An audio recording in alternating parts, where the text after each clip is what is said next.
Hi, good morning. My name is Misty Eland, and I'm an agricultural inspector for Sonoma County Department of Agriculture. And I work in the pesticide regulation program. And one of the inspection types that we do are field worker safety. And before I start that, I just want to talk about what exactly is a field worker, who counts as a field worker. And it's not your neighbor that chose to walk their dog through your field. They are employees that are performing cultural activities in a treated field for any kind of compensation. That's who's considered a field worker. That could include people working on irrigation, harvesters, people pruning, and agricultural mechanics. Who does not count as a field worker are crop advisors and government officials like me that are performing inspections. The field worker safety inspections that we do are important because they assure that employers are providing sufficient training to the people working in treated fields, the required notification about pesticide applications, the display of required information, and that adequate decontamination facilities are being provided.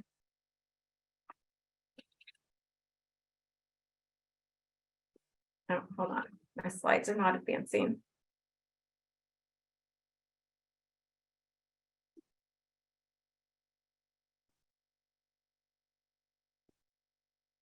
There we go.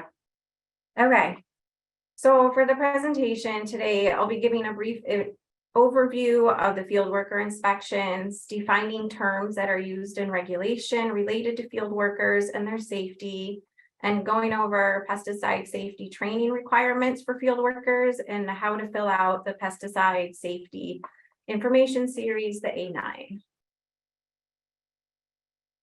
So the first definition we'll start with is a treated field. I put this definition in first because it's something that is commonly not defined correctly. And it is treated field is any area where an agricultural commodity is being grown, including forest and nursery products. If they're grown for commercial or research production, and it has been treated with a pesticide or had a restricted entry interval in effect within the last 30 days. It also includes any roads, paths, ditches where you directed that pesticide application. But it does not include areas contaminated by drift. And what's commonly mistaken is property operators thinking that a field is only considered treated if the REI is still in effect, but it's not. It's anything that's been treated in the last 30 days plus the restricted entry interval. So if it's been 30 days since you applied, but there was a 12-hour re-entry interval, you have to add on that 12 hours. And that's why when you post your applications, what you apply, the EPA number, it's asking for a start and stop time. And that stop time is what is going to define your treated field. So the next definition is that re-entry interval. It's on the label for the product you used, and it's an established period of time that field workers cannot enter that treated field. It varies depending on what product you used and are established to limit the exposure of pesticide residues to workers or other people not involved in the application of the pesticide. If you use multiple products, the longest REI is the one that counts. In most cases, workers can't enter the treated area if that REI is still in effect, unless they've had extra training to make them early entry workers. And I just want to throw a reminder out there that the REI for your pesticides count, but that adjuvants that you add to the mix are also considered pesticides. So make sure you're counting that REI, and you need to worry about the longest one.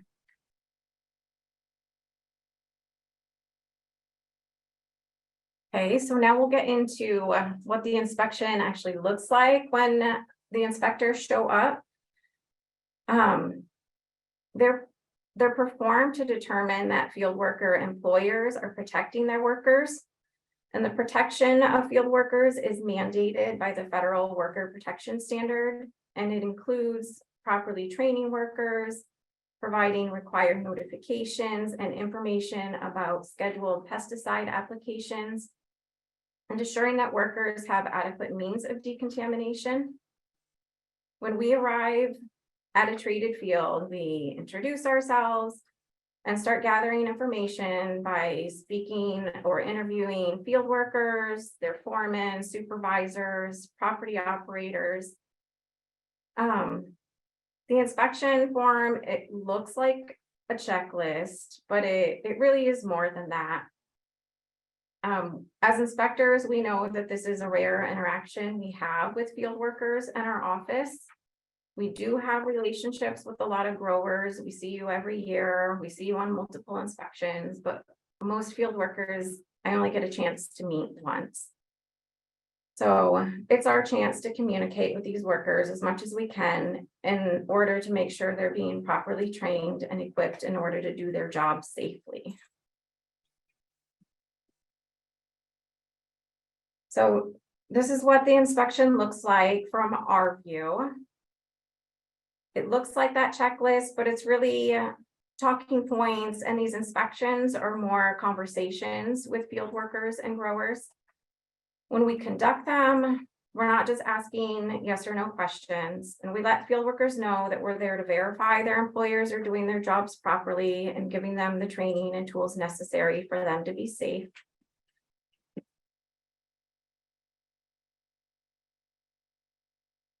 So one of the first things we ask field workers is how they're notified of applications that are going to be taking place around them, and that is current applications. So if they're working in this block, if there's an application going on within a quarter mile of them, they need to be informed that that's happening, and that information needs to include the area that is being treated, the date, time, the start time and the end time, what products being used and the EPA number, and what the re-entry interval is. And they need to be given instructions to not enter that area if an application is currently taking place. Who's responsible for giving that notification? It's tricky depending on if they're your employees or if you've hired an FLC to come in and work. But who's ultimately responsible is if there's a pest control business performing the application, they have to give notice to the property operator. And then the operator has to notify field workers of the application, whether they're your employees or they're an FLC employee. If you're the operator, it's your responsibility that those workers know the application's happening.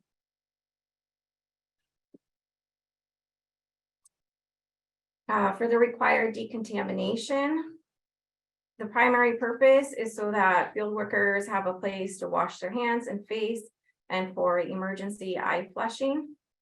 The materials that need to be there are disposable paper towels, so not towels that you launder and reuse. They have to be disposable. You need to have soap, and hand sanitizer does not count. And there needs to be adequate water of a quality and temperature that's going to be safe for them to use. And all of those materials for decontamination need to be together in one place. If you have the water over here and then they have to run 100 yards to get to the soap and paper towels, it's not going to help anybody if they're spread out. Make sure all those items are together. And it does define the water they need to be adequate. And what that means is there needs to be at least 1 gallon of water for every field worker you have at the start of the day. If they're doing those early entry work where there's an REI still in effect, it needs to be 3 gallons of water for every worker. The decontamination, it needs to be no more than a quarter mile away from the treated field, and it can't be in an area that's under REI unless the workers are in that REI doing early entry work.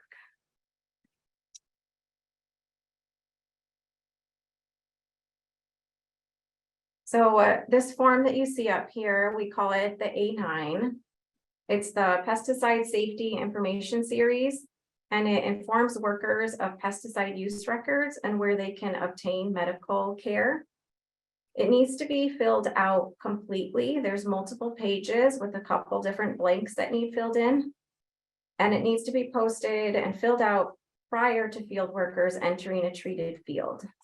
The workers need to be informed by their employer where that A9 is posted. It has to be at the work site in a central location where employees frequently gather.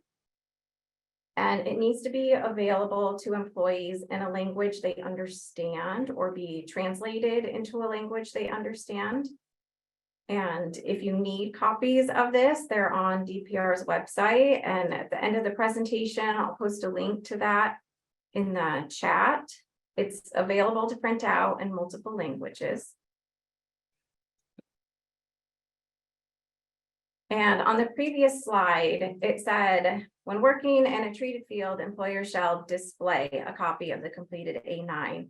And DPR actually defines display, and word for word, it is to make information available to the employee so that the employee can readily see and read the document during normal business hours without having to make a specific request of any person. Employees shall not be hindered or impeded from examining documents that are required to be displayed. So this definition is important because it says in here, they can't be hindered or impeded to accessing that A9 or the documents that are required to be displayed. And this is a common thing we see, the A9 is filled out incorrectly because it'll say on the second page where they want to view information about what pesticides have been used or where the SDS are located, it'll say, ask Bob at the office. But if they have to ask someone to see them, that's impeding their access. So it needs to be filled out, like literally, where are those documents located? They shouldn't have to ask anyone to view them. Okay. So part of the A9, there's a section that needs filled out for where emergency care can be received if someone is ill. It needs to be filled out with the name, address, and phone number of the nearest medical facility. If you write 911 in this blank, that doesn't meet the requirement. It has to have a medical care facility put in there. Occasionally we'll see crews that work in multiple locations throughout the county, and it is okay to list multiple different hospitals, whatever makes the most sense here. If they're working in Dry Creek Valley, you know, you can have Healdsburg Hospital, Kaiser, that's okay. But it wouldn't make much sense if you have a crew working in Dry Creek and you put Napa's Hospital. That's not the nearest facility where they can receive care.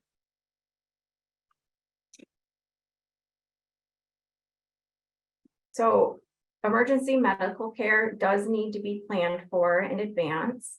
The grower or FLC needs to verify that that medical facility is capable of handling a large group of people who have been exposed to pesticides. And in the case the worst does happen and someone's sick, needs to go to the hospital, be ready to provide copies of the SDS, the product name, the EPA number, the active ingredient for each product the person may have been exposed to, and know the circumstances of how that exposure happened. The next page on that A9 form is the location of the pesticide records and safety data sheets. It needs to be specific. This is another case where you need to put the actual location of those documents and not an ask a person. It's the field worker's right to view these documents and the documents that it leads them to. the safety data sheets and the application specific information. Property operators, it's your responsibility to provide this information to the labor contractor. Then they're responsible for informing their employees. And when we're on these inspections, we try and put ourselves in the field worker's shoes and determine if the description you put on here is good enough for us to find that information too. It's a bit of a scavenger hunt, and if you filled it out right, I won't need to ask anyone where those documents are located. I'll be able to go right to them. There's another blank on this form for the county's Ag Commissioner's office. That's us. This allows employees to contact and notify our department about dangers in the workplace. They can make anonymous complaints or concern, at which point our department follows up with it. So before workers can work in a treated field, they have to receive specific pesticide safety training in the last 12 months and in a manner they understand from a qualified trainer. So we're going to dig into some of these training requirements. To summarize, before they work in a treated field where an application was made in the last 30 days, field workers must have received this training in a language they understand. I'm sorry, I just repeated myself. We'll go on to the next one. So the person that conducts the training needs to be qualified to do that. And that could be someone with a QAC, a QAL, a private applicator certificate. It could be an ag inspector that holds a valid license in pesticide regulation. Could be someone that completed one of the train the trainer programs put on by UC. Or could be a California registered professional forester, someone, California extension advisor. But it does have to be someone that's qualified, and on that training record that you keep, the trainer needs to put their name and what their qualification was to be a trainer. Here is DPR does have a training form that you can use. You don't have to use it. You can keep this written training record in any format you like, but if you take a look at this and follow it, you'll know that you've covered all of the required topics. Oops. Some of the training topics that need to be included is explaining to field workers what a restricted entry interval is. These topics are components of that federal worker protection standard. So they need to know about REIs, posting requirements, and application notifications. Right, regulation requires fields to be posted if the pesticide has an REI longer than 48 hours. They need to know locations where pesticides may be encountered, about routine decontamination, routes of exposure, some of the common signs and symptoms of pesticide illness,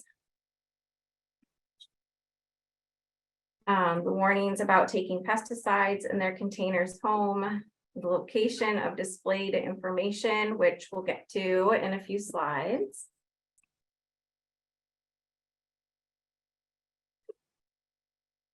They need to be trained on workers' rights to receive information on pesticides they may have been exposed to, for their doctor or employee representative to receive pesticide exposure information, about their protection from retaliation, and how to report use violations to DPR or the county ag commissioner, how and where they can obtain emergency medical care, and first aid and emergency decontamination procedures. If that sounded like a lot of topics, it's because it is. I think I counted 19 in the regulation of topics that have to be covered. And if you're not sure that you're covering all of them, take a look at that field worker training record form from DPR. There's a link to it, and I'll copy that link in the chat at the end too. Next up is the application specific information display. The operator of the property needs to display this before field workers enter. It has to be displayed, but the employer of the field workers needs to provide a description of the location of where this information is displayed.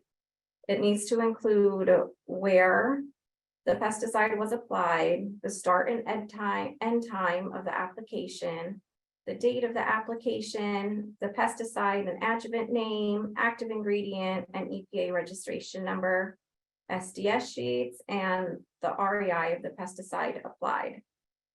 The description of the location of ASID needs to be specific enough for field workers to find it and have unimpeded access. And we talked about that unimpeded access before. It means they shouldn't have to ask anyone where to find it. It can't be displayed in a locked room that they can't get into. It just needs to be up where they can view that information.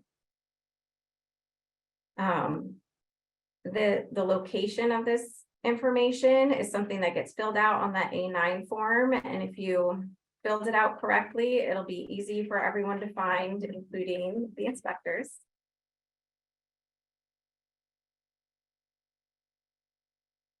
So if you thought that was a lot of information that you're required to have posted and you're not sure if you got it all, DPR has you covered. There is another form for that. You can follow their form. You don't have to. Again, you can use any format you like as long as all the required information is there. Okay, and we have seen on inspections, there's lots of different ways to display this information. And as long as employees don't have to ask for permission in order to access the records, any way it's displayed is fine. We've seen it in mailboxes and binders and file cabinets, on clipboards and spray boxes. It doesn't matter. As long as you've met all the elements of what's required, it doesn't matter how you get it up there.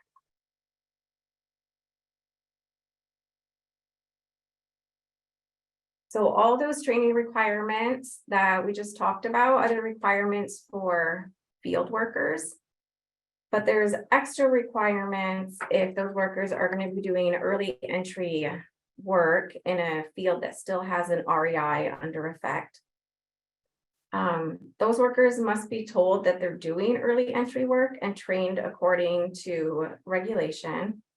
Early entry workers need to be notified that the restricted entry interval is not expired and supplied all the required PPE by their employer and wear it. You have to make sure they're wearing it. 4 hours need to have passed, and depending on the activity that's going to be performed, only a certain amount of hours a day is allowed for them to do that work. These requirements can get pretty tricky, so I encourage you, if you're going to have workers doing early entry work, you can give our office a call and we'll go through that product label and regulation requirements and make sure everything is going to be done correctly.